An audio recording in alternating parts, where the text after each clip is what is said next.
Well, a paraglider who was forced to spend the night on the ridge in the Koolau Mountains is back on the ground. The paraglider had to make an emergency landing yesterday afternoon and landed nearly 200 feet below the leeward side of the ridge. He said he had problems with his equipment. Firefighters had to wait until morning to resume their rescue because of clouds and nightfall. As KITV4's Jill Kuramoto reports, the rescue was delayed until the right moment. 35-year-old Jorge Atrames, seen in this video, has 11 years of paragliding experience and considered one of the best in the sport, which is why friends are convinced he survived the emergency landing he had to make yesterday afternoon. Because it's not rigid, it's just fabric. Downwind comes, it could fold it over like this.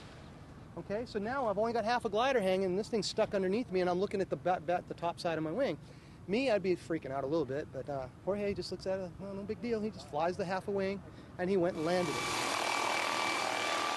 But the steep spot where Atrames landed was dangerous for him and rescuers. It's 9:30 now, and Jorge Atrames has been up on that ridge for about 18 hours now. And the fire department says that there is enough clearing in the clouds that they're going to try to attempt to pick him up.